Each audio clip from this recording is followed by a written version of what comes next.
Time for the SiouxFalls.Business Report right here on Dakota News Now. Jody Schwan in studio today. Always good to see you. Thanks, you too. Let's start with the Sioux Falls Regional Airport and some action happening there. Let's talk airfares. So you remember, Brian, it wasn't that long ago when a lot of people, actually almost half of potential Sioux Falls passengers were driving out of here to catch a cheaper flight. Remember that? Yep.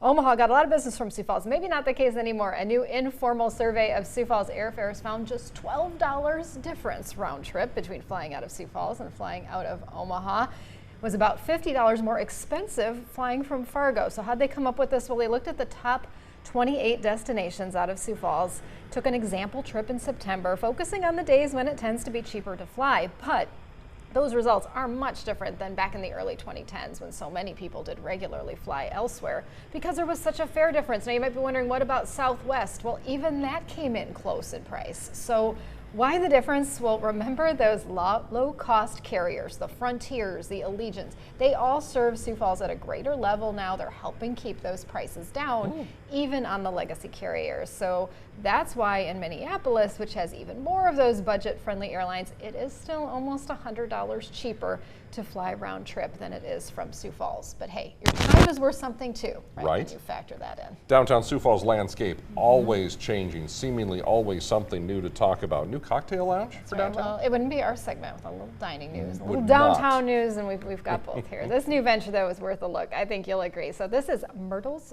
Fur Vault and Bar. As you can see, it's right next to Parker's there on Main Avenue. But take a look inside. Once again, this ownership group has done such a beautiful job transforming a historic downtown building. So with Myrtle's, which is now open, you will find a new variety of seating. And the idea here is you can come in, you can have a beverage, maybe an appetizer while you're waiting for your table at Parker's. Or it's set up so you really could have your entire meal here because there's some overflow seating for Parker's in the back. The name, a reference to a fur coat business that was originally in this building, and the vault in the basement, I love that, where they would store the furs during the summer. So that's awesome. I did check it out a little bit. It's great. I'm going to be back, so congratulations to them. Looks great. Jody Schwan with SiouxFalls.Business. Thank you for stopping by. I appreciate it. For sure. And a reminder, you can stay up to date with all the latest local business headlines at SiouxFalls.Business. And we'll be right back.